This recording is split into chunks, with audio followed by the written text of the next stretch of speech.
¿Tienes facturas por cobrar? Con Factoring Prestamip adelante el pago de tus facturas. Obtén hasta el 99% de financiamiento de manera inmediata. Simula tu adelanto aquí. Bueno, entre tanto, habíamos recibido y saludado al ex congresista y abogado, también historiador, Víctor Andrés García Belaunte. ¿Quiere participar usted sobre este tema o está sorprendido? yo creo que si han participado dos abogados en ejercicio, yo no soy abogado en ejercicio, sin ejercicio más bien. Entonces yo creo que no hay nada más que decir, ¿no?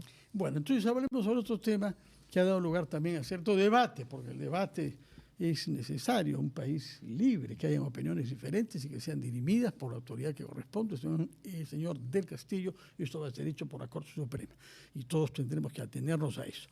Pero hay un tema diferente que tiene que ver con la actividad en el Congreso en relación a sus trabajadores. Hemos tomado conocimiento de un momento, cuando usted termine de hacer sus respuestas acá, vendrá, si el tráfico lo permite, la secretaria general de los trabajadores del Congreso nos dirá cuál es su sindicato, aparentemente hay varios, y lo que afirma es que ha sido despedida por haber hecho declaraciones públicas, después de que el 24 de junio se aprobara una norma que prohibía a los trabajadores hacer declaraciones públicas. ¿Cómo era cuando usted era congresista? Y si esta norma se ha aprobado, ¿qué le parece? A ver, yo creo que hay varios sindicatos en el Congreso, no es uno solo, son varios. Y todos son muy respetables, por supuesto, son trabajadores, muchos de ellos con muchos años y conocen muy bien la mecánica parlamentaria. Y yo creo que casi todos ellos, los que yo he conocido, se identifican plenamente con el trabajo parlamentario. Ahora bien, yo entiendo que una institución como el Congreso o cualquier otra institución respetable y grande, lo que quiere es que sus trabajadores no los injurien, no los ofendan, no los insulten. Bueno, no creo que ese caso sea de esta señora. Más bien pueden haber declaraciones pretendiendo a mejoras laborales, eso se comprende. Lo que no entendería yo es si es que estos sindicatos hayan hecho uso y abuso del lenguaje para denostar o desprestigiar a la institución a la cual pertenecen, que creo que no es el caso, por lo menos yo no lo conozco así. Y por lo tanto me parece que es una exageración despedirlos, ¿no? Parece que su destitución lleva firmas del secretario del oficial mayor, el señor Giovanni Forno, que ha dado muestras de gran lentitud para tomar otras decisiones. En este caso parece que ha sido rápido en cuestión de horas. No sé si con el aval del presidente Saluana, no lo sabemos, que en general es un hombre prudente y es un abogado, y que ha sido un hombre comprometido con una serie de causas laborales, así que me llamaría la atención que se destituya con esa rapidez a alguien en aplicación de una ley que más parece propia de un régimen como el de Hugo Chávez, ¿no? Bueno, además depende lo que se haya dicho. Yo recuerdo que cuando era congresista y perseguía las causas que yo había asumido como causas de fiscalización, por ejemplo, el caso Orollana y otros casos más, yo recuerdo que había un asesor de un congresista de izquierda que constantemente me atacaba. Entonces yo fui a hablar con el congresista que se sentaba cerca a mí, le dije, oye, tu asesor me está atacando, o sea, parecería que la crítica viene de tu oficina, hazlo tú, hazlo tú. Y llegamos a una conversación muy agradable y después no pasó nada más. Pero entiendo que sí, que si tú eres parte de una organización, de una institución como esa, no puedes estar atacando pues a los titulares de esa institución. En el terreno personal me refiero. Ahora, si son temas laborales, es otra cosa, ¿no? Tus derechos laborales son irrenunciables y por tanto tampoco te puedes callar ante una injusticia laboral que pueda afectarte directamente a ti, ¿no? Vamos a recibir, si es que llega, pese al tráfico, a la señora Mari Silva, que nos dirá qué es lo que ha declarado ella y cuál es la causa por la que ha sido destituida. Eso, el tema de qué dijo, eso es lo importante, cuáles son sus declaraciones, porque ahí está el kit del asunto, ¿no? Para poder tomar una decisión tan drástica como esa que me parece a primera vista exagerada. En realidad había un proceso disciplinario respecto de ella, desde hace más de un mes, cuando hizo declaraciones hostiles al viaje del señor Saluana a China. Bueno. Su opinión sobre esa libertad de que una trabajadora se expresa sobre eso. No se está expresando sobre nada interno que ella sepa por qué era trabajadora. Estaba en los diarios, sí, ¿no? Pues no es la persona adecuada para protestar. Que protesten son los colegas en todo caso, ¿no? Todos los colegas deberían decirle a su presidente, usted no puede viajar, ¿no? Es lo normal. Muchos lo hicieron, todos no. Claro. Algunos lo defendieron, pero Claro, algunos lo hicieron, defendieron, pero lo lógico es que los colegas tienen la obligación ética y moral y la obligación con sus electores de que si ven algo raro y extraño en la dirección del Congreso al que ellos pertenecen y que son colegas de ellos, tienen la obligación de denunciarlo, para eso están. Pero claro, si ellos no lo hacen, que venga la gente de atrás o empleados o gente que recién ha llegado a trabajar y que empiece a asumir este rol, me parecería exagerado, ¿no? De acuerdo. Hablemos entonces sobre otro tema, pese a que usted se rehúsa a hacerlo en su calidad de abogado, pero quizás sí, como una persona que ha seguido de cerca los casos de la gran trama de Lavajato. Estamos ante la muerte súbita y sorpresiva de uno de los actores más importantes del caso que concierne específicamente a la alcaldesa y Susana Villarán. ¿Qué opinión se ha formado a partir de los elementos de los que disponemos hasta ahora? Claro, está mal hablar mal de los muertos.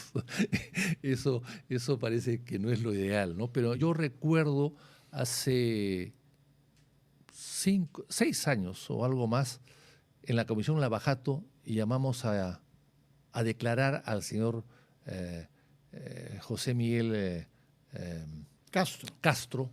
José Miguel Castro. Lo íbamos a declarar. ¿Qué año era? Creo que ha sido mayo del 18.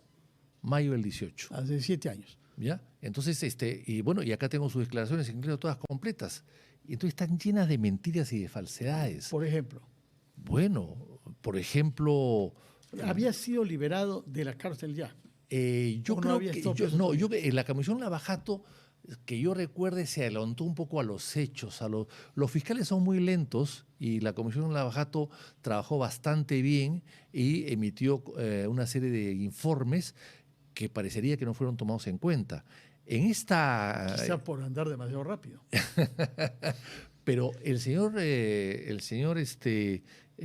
José Miguel Castro dijo una serie de cosas importantes que muchas de ellas mentiras. Por ejemplo, que el negocio o la concesión o el contrato con Rutas de Lima había demorado 3 años solamente de conversaciones con ellos.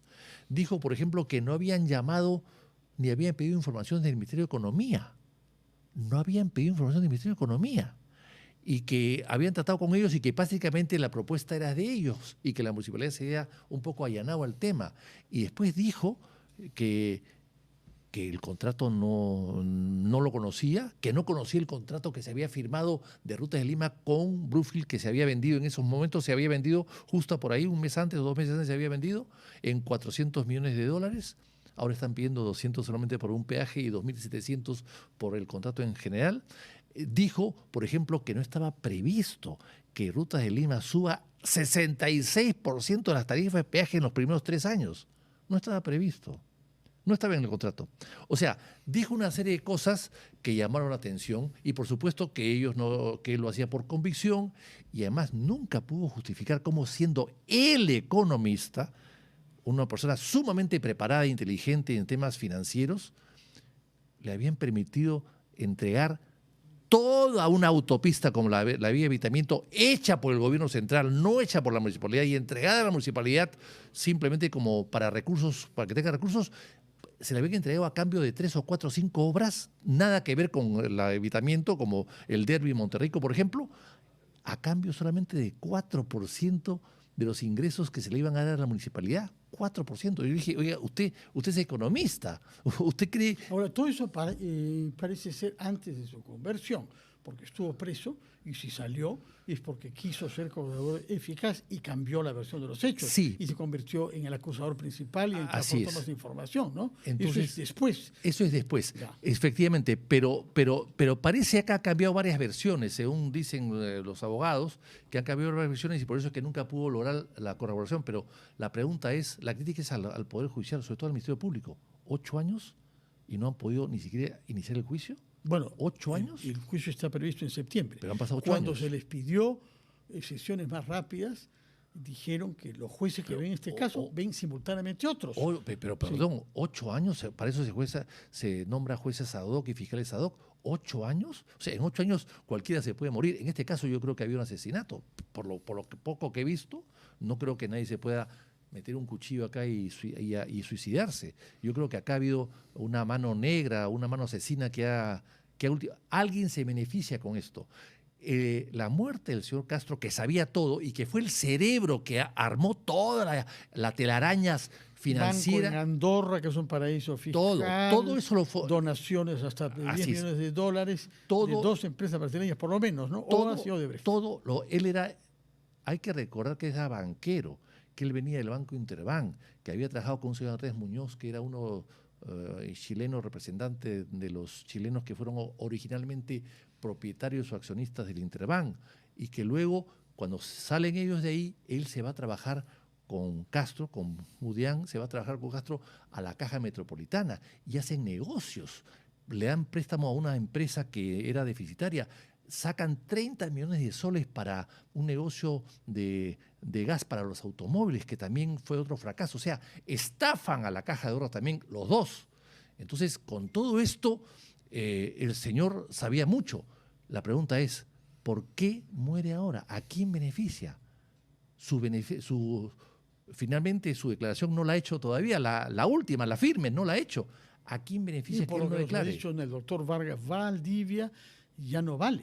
Lo que él haya podido decir severamente contra sus ex colegas y ex amigos, puesto que las ha hecho sin la presencia de los abogados de la otra parte. Ese es el régimen de la búsqueda de ser cobrador eficaz, ¿no? Así es. Claro, en derecho no es matemáticas, 2 y 2 no son 4 necesariamente.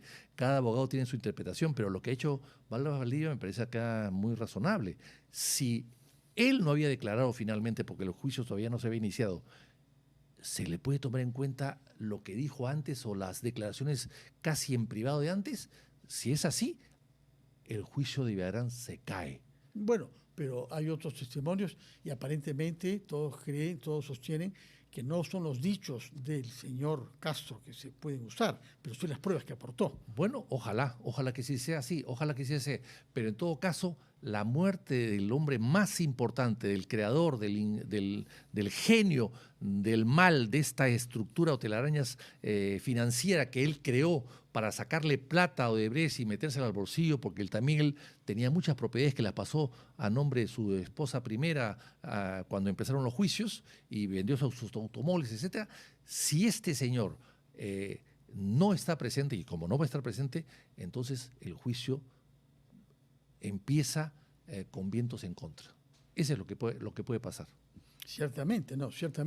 Vamos a ver qué es lo que la policía logra establecer sobre la causa de esta muerte, porque el documento policial inicial habla de presunto suicidio. Efectivamente. Yo no creo que sea suicidio. Fíjese, el suicidio es una cosa muy compleja y requiere además no solamente una gran decisión, de una gran fortaleza física. Nadie se corta, pues. No, parece que es una penetración de un cuchillo de cocina. Bueno. Según el documento policial que he leído, 14 centímetros.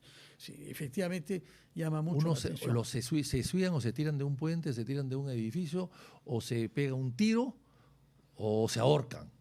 Pero este tipo de suicidios con cuchillos, la verdad, no he visto en los últimos 40 o 50 años. Bueno, hablemos entonces de otro tema en el cual usted tiene experiencia, como haber sido congresista de varias legislaturas, 4 o 5, me parece, ha sido elegido usted. ¿Qué es lo razonable de tener como mesa directiva para el último año, que por la fuerza de las circunstancias coincide con un proceso electoral? Yo creo que lo razonable es que los que vayan a la mesa directiva el último año no tengan la intención de ir a la reelección. ¿Pero quién no tiene intención? ¿Cómo lo sabremos? Ese es el problema. Ese es el gran problema. Creo que se hizo reelegir 4 veces después de la primera, de manera que sabe. Creo que la tentación de la reelección siendo parte de la mesa directiva es muy grande, porque pueden utilizar la mesa directiva y acuerdos populacheros o demagógicos para beneficiar en su reelección. Y eso me parece que es peligroso. En cuanto a ellos, a las personas naturales, a las personas políticas que están ahí. Y en cuanto a los partidos a los que ellos pertenecen, también hay la tentación de favorecerlo con ciertas normas para lograr una mejor bancada. Entonces yo creo que hay que buscar a los más neutros, a los que tengan ningún tipo de pretensión o de ambición de ser reelectos, que quieran terminar bien su función, quedar bien con el electorado y luego retirarse e irse a sus cuarteles de invierno. ¿Y eso significa quién en las actuales circunstancias? Usted conoce al personal, conoce los partidos que hay, las bancadas que hay. Es difícil hablar de nombres, pero bueno, pues se me ocurren algunos nombres, me puedo quedar corto, por supuesto, y no quiero ofender a alguien que conozca y que no haya mencionado, ¿no? Pero se hablan de la señora Chaí, se habla del señor Cueto, se habla de que Williams pueda volver, en fin, se habla de una serie de gente que está allí, que no tiene ambiciones personales desmedidas y que no quieren o no pretenden seguir en la carrera política. Si es así, esas personas creo que son las ideales para que puedan manejar el Congreso y que preparen el Congreso para una transición que va a ser bien complicada porque va a ser una transición a un Congreso totalmente diferente. Estamos hablando, usted ha dado 3 nombres de personas congresistas que tienen más de 70 años. Ese es el criterio. Bueno. Pero conocemos a otros septuagenarios que sí quieren ser candidatos. No sé si hay alguno presente en esta mesa. Habría que buscarlos. Pero yo creo que esa es la impresión que tengo. En el caso de que alguien de los que quiere candidatear quiera ser presidente de la mesa, no me cabe duda de que va a utilizar la estructura, la logística y la tribuna que le da la mesa directiva para poder hacer su propia campaña. Ojalá eso sería fatal. Que sus palabras sean oídas y que los congresistas se pongan de acuerdo con una personalidad que no aspire a ser reelegida y que tenga garantías de poder velar por la neutralidad. Entre los nombres que ha citado usted es el de la ex fiscal de la Nación, justamente Gladys Echaíz, ha citado también al señor José Cueto, de Honor y Democracia, que es la misma bancada que el otro, y al general en situación de retiro, Williams, que ya fue presidente del Congreso después de haber sido un héroe durante el operativo de Chavín de Huántar. Y algunos más que, en fin, que se me escapan, algunos nombres que se le perdonará si alguien se siente que no lo ha tomado en cuenta usted. Muchas gracias y muy buenas noches, señor García Belaúnde. Vamos a hacer una pausa y recibiremos a una dirigente sindical, secretaria general, dice ella, del Sindicato de los Trabajadores del Congreso de la República, y nos dirá qué ha pasado con ella, qué es lo que ha conducido a su destitución y cómo ha tenido lugar ella. Lo hacemos después de una breve pausa.